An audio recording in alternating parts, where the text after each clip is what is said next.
Hello YouTube, welcome to my channel, Anna Bella, and today I'm going to be reviewing Season 8 of The Tribe, which is our evolution or revolution, however you want to say it, and it's by AJ Penn, basically, in short. Okay, rewind, back here. In book form, there are actually 5 books. I've got 4 of them out. I do actually own all 5. But the 5th book is Keeping the Dream Alive by Raymond Thompson. And that's how he came up with the idea for The Tribe. If you don't know, The Tribe was a series that was commissioned in 1999. And it went into production in 2000, basically. And it was on Channel 5. On their milkshake, and it had 5 seasons on. They then took some elements of season 6 and made the new Tomorrow. Ugh, it was awful. The premise of The Tribe is basically a virus has wiped out all the adult population, and all of the kids got evacuated out to the country. And at the start of The Tribe, all of the children are coming back into the city to try and rebuild something from the ashes of the adult world. Ironic this year, yes, I know. The Birth of the Mallrats is my favourite book because it takes place during season 1 and it's the first 15 episodes only. So it basically tells the story of how the tribe became the tribe. It also gives extra information on the Locos, which is a rival tribe. There is Zoot and Ebony, and certain things that they get up to, like him... spoiler warning, him killing the leader of the demon dogs, riding a tank into a church, as you do, and certain things like that. And it is pretty good. What's really good about the books is that they aren't restricted by the rating system, because obviously The Tribe on TV had to remain like a PG-13, 12 rating / PG rating. And as the series got increasingly more complex, we had a lot of issues. Like in the first season, we had a teenage mother. As we went on, we had another teenage mother. And things were starting to get a little bit more complicated because they weren't children anymore. They were young adults, which was a phrase that wasn't actually around at the time when the series was made. Anyway, the series was rapidly ahead of its time. There was 2 issues that they couldn't do anything about, and that was smoking and drugs. But they did manage to sneak in alcohol and basically rape and all sorts of things that you wouldn't expect on a Saturday morning TV show.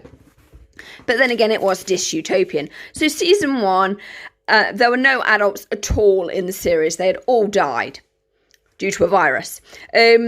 Season 1, the first episode, this is season 1, first 15 episodes only, and it ends with the formation of the tribe, the Mallrats.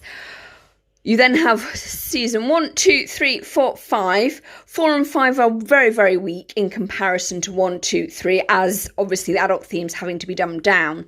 Season 6, it's okay in book form. Season 7, it's okay in book form. Spoiler warning, Jay is dead. And I have a big issue is, where on earth is Casey? No one has seen him since the one episode in season 5 when him and Alice were sitting in a cage. Yes, there is slavery in this world. And it doesn't matter who you are or what tribe you're from. If you are perceived as a stray, not belonging to a tribe, you could very, very likely become a slave in this world. Season 8, which is the book that came out this year, I've just read.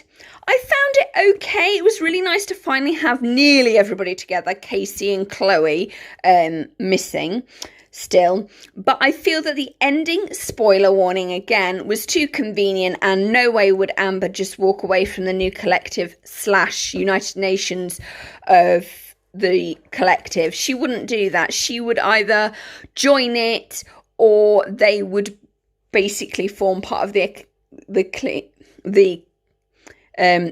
collective, which is what they do. Here, look, You have to have this show is, yeah, frankly, ridiculously complicated. That's everybody that was in season 1, season 2, season 3, season 4. Yeah, all the tropes were there. I got so fed up in this book. We had, again, the tribe famous trope of, we introduce new people in these books, but they're inconvenient to this book, so we're going to make them disappear for a couple of chapters, and then we're going to find them again, which was okay. But it got annoying. They always do that. We've had it ever since Paul went missing in season 1 and nobody knew what happened to him. But there were reasons around that have been explained, cast-related reasons. So it did have that. There was also Mouse and her brother who conveniently disappeared as well. Mouse didn't. She went off to join the Eco Tribe and she's still missing. Ever since the Technos came in after the Chosen invasion. There's been basically a lot of invasions, and I'm fed up with invasions. I would really like to see season 9, the next book, just being about the mall rats in the mall and having a cozy catastrophe, because that's what we had. The first 15 episodes of season 1 were really edgy and scary because things were forming, and then after the death of Zoot, it became Cozy Catastrophe, and it stayed Cozy Catastrophe until sort of the end of season 2 when the Chosen arrived. Don't ask, it's whole business with the Guardian, yada yada. Yeah, like I said, this is a whole saga of everything. But I really enjoyed this book. I thought it was okay. It was nice, very nostalgic now. Ram finally has a place, may or may not get on with Camille, that new woman. I enjoyed it. Sammy, yes, Sammy and Lottie in this book were treated younger than they actually were, which I didn't think was fair. I actually would really like to know how old Brady is at this point, because she was born in season 1. In season 2, she was, about a year old and a half. So that's season 1, 1.5, 2, 3, 4. So she was 4 at the end of season 5. So she must be 6, 7, 8. She must be at 6 or 7 or 5 to 6 now. But yeah, she's not treated like a 5 or 6 year old. She's treated much younger, which is really annoying because it does make working out everybody's ages difficult now, because when we first met these guys, Amber was like 15, 16. By this point, she's in her early 20s. This is why the series had to be cancelled, because it wasn't young people anymore. It was heading off into young adult world. And in fact, it always lent that way because Zoot and Bray were significantly older than most of the people, and it got complicated. But I've enjoyed the book. It's nice to have everybody together again. I'm looking forward to season 9 now, where we have Cozy Catastrophe in the mall and we're still trying to work out how to filter water, because that's basically what the series was about. Anyway, I've enjoyed this book. I thought it was good, even though some of it happened a bit too quickly and it was sort of like a bit rushed, particularly towards the end. But that's what I've come to expect from the tribe ever since season 4 and 5. It's been sort of soap opera, then rushed mega tribe invasion. In this case, it was sort of rushed, not very explainy, and really annoying how the mall rats get themselves into this situation where they're like held as hostages all the time. Oh, it's like, we've got a mall rat, we'll hold it as a hostage. Yeah. Because in A New Dawn and A New World, there was a lot of death and dying. This book has significantly less of that, but it does have the creepy selector character. There's always a creepy character that is really unnerving. Poor Tai-San. Basically, I just want to see more Lex and Tai-San in season 9 now that they're finally together. But after, being apart since season 3. Oh, yeah.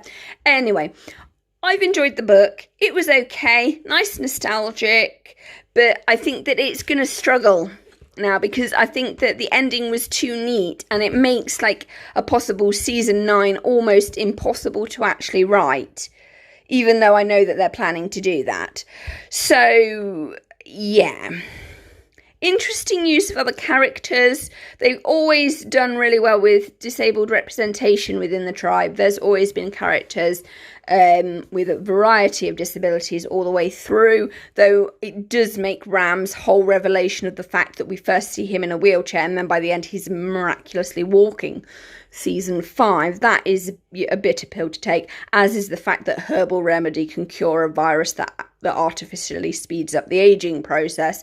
But put those things to one side. I really enjoyed season 8. It was okay, cozy catastrophe.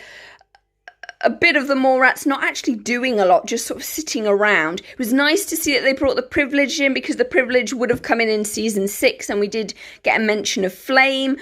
All of the Privilege storyline got taken into the New Tomorrow season 6, which was supposed to be about the descendants of the Mallrats, which the Mallrat tribe had basically become the Privileged, which was sort of like the top part of the Zootist / Chosen element with that kind of line. Then there was the Barbs, that was the tech area, so you're looking at Ram, Ellie and Jack area, and then there was the Ants, which was basically the farming element, so Dal, Alice, I miss Dal, I know, why did he have to die, and so on and so forth.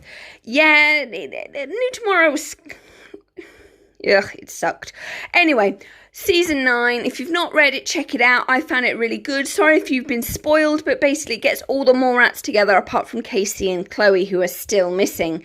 We find out new information about people, though Ebony does sort of get a bit shafted, but considering the fact that her character has had a lot of character development, that's not a bad thing. Hopefully season 9 will be better, hopefully, and we can focus more on the soap opera elements of who's dating who or who is married to who. Yes, we have lots of underage child marriage going on, but they choose it, weirdly enough. So, hope you've enjoyed this random babble / review. Please like, comment and subscribe, and thank you for your support, and keep the dream alive, as people who enjoy the tribe would say. Bye!